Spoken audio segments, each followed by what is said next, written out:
ng bayan, maasahan anumang panahon.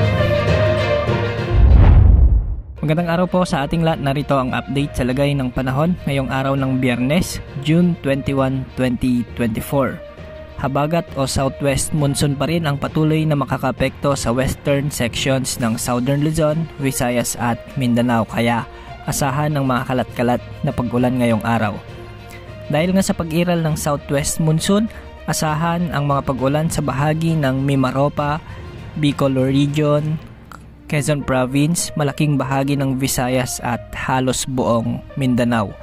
Posible naman ang maulap na kalangitan at may mga mahihina hanggang sa katamtamang pag-ulan dahil pa rin sa pag-iral ng habagat sa bahagi ng Metro Manila, natitirang bahagi ng Calabarzon, Zambales at Bataan.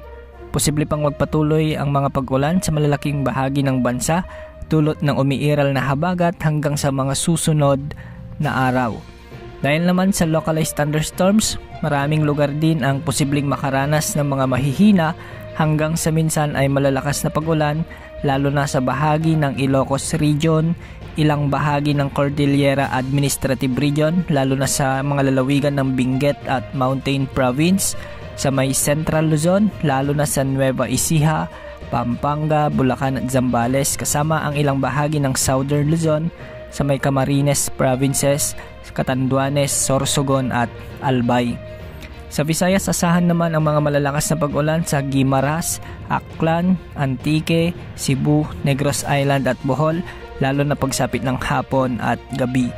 Sa Mindanao, asahan na magiging maulap ang halos buong Mindanao at may kalat-kalat na pagbugso ng ulan dahil sa pinagsamang epekto ng habagat at ng localized thunderstorms. Mas makararanas ng katamtaman hanggang sa malalakas na pag-ulan ang mga probinsya ng Misamis, Bukidnon, Lanao Provinces, ilang bahagi ng Davao Region at Surigao Provinces. Samantala, wala naman tayong namomonitor na potensyal na bagyo o low pressure area na posibleng pumasok sa ating area of responsibility o makaapekto sa ating bansa sa susunod na 3 hanggang 5 araw.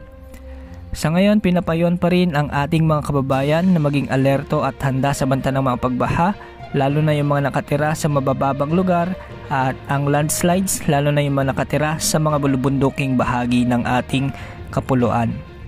Wala rin namang nakataas na gale warning sa mga karagatang sakop ng bansa, kaya malaya ang mga mangingisda na pumalaot sa mga karagatang sakop ng ating bansa. Samantala ngayong araw, June 21 ay tinaguri ang summer solstice, kung saan binansagan din itong petsa na may pinakamahabang araw. Ngayong araw ay sumikat ang araw bandang 5:10 ng umaga at lulubog naman mamayang 6:10 ng gabi.